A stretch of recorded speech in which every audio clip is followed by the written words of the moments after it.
ఇవాళ ఈ ప్రాంతంలో ఎంపీ ఆయన మాట్లాడుతుండు. ఇక ఆయన గురించి నేను ఎక్కువ మాట్లాడదలుచుకోలే, కానీ ఆయనకు బాధ్యత లేదా? ఎంపీకి గెలిచినావు కదా, మోడీ దగ్గర నుంచి ఏం తెస్తావు తీసుకురా.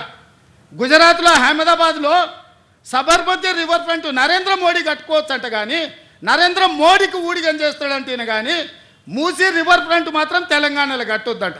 ఏం న్యాయమా ఇది? ఇక్కడ ఉన్న ప్రజలే కాదు, నువ్వు కూడా బతకనీకి వచ్చినోనివే. నువ్వు బతకనీకి వచ్చినావు, ఓట్లు వేయించుకున్నావు, ఎంపీ అయినావు.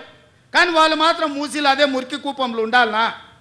వాళ్ళందరినీ చక్కదిద్దాల్సిన బాధ్యత నీకు లేదా? రా, ఈటల రాజేందర్ ఇద్దరం కలిసి మోడీ దగ్గరికి పోదాం. పోయి 25,000 కోట్లు తీసుకొద్దా, మూసీలు ఉన్న పేదోళ్ళకి పంచి పెడదాం, ఇల్లు కట్టిద్దాం, డబుల్ బెడ్రూమ్ ఇల్లు కాదు మంచి కాలనీలు కట్టిద్దాం. వాళ్ళకు 40 లక్షల కోట్ల బడ్జెట్ ఉంది కదా మోడీ దగ్గర. హైదరాబాద్ నగరానికి 25,000 కోట్లు ఇవ్వలేడా? చేబెల్ల మీరే గెలుస్తారు, సికింద్రాబాద్ మీరే గెలుస్తారు, మల్కాజ్గిరి మీరే గెలుస్తారు, మెదక్ మీరే గెలుస్తారు, నగరం చుట్టూతో మొత్తం మీరే గెలిచింది కదా ఈటల రాజేందర్ గారు. మోడీ దగ్గరికి వెళ్ళి ఏం తెద్దామో రా పోదాం. నాకేం బేసిజాలు లేవు. రాజేందర్ గారు రండి సచివాలయానికి, ఏ ప్రతిపాదన తెస్తారో తీసుకురండి. కేటీఆర్ హరీష్ రావు మొదటి రోజు మాట్లాడతారు, తెల్లారా జిరాక్స్ కాపీ తీసుకొని ఈటల రాజేందర్ మాట్లాడతారు. ఏందా ఈ భాగవతం? ఏమనికి అర్థమైతే లేదా? 10 ఏళ్ళు వాళ్ళతో మంత్రుండి నువ్వేం వెలుగబెట్టినావు తెలంగాణ సమాజం గమనిస్తలేదా?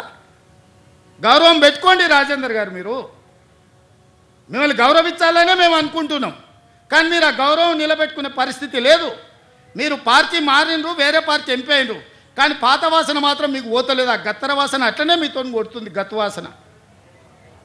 నేను ఇవాళ సూటిగా వారికి సూచన చేస్తున్న ఈటల రాజేందర్ గారికి, మూసీ పరివాహక ప్రాంతంలో ఉన్న పేదలకు ఇళ్ళ పట్టాలతో పాటు ప్రధానమంత్రి ఆవాస్ యోజనలో ఇల్లు కట్టిద్దాం.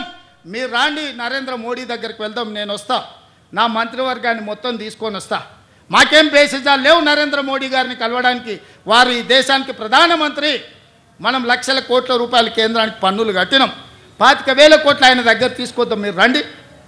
అదేవిధంగా హరీష్ కేటీఆర్ కూడా నేను చెప్తున్నా, మీరు ప్రతిపక్షం అంటారు కదా, రండి సచివాలయం 4 రోజులు కానీ లేవకుండా కూర్చుందాం, చర్చ చేద్దాం.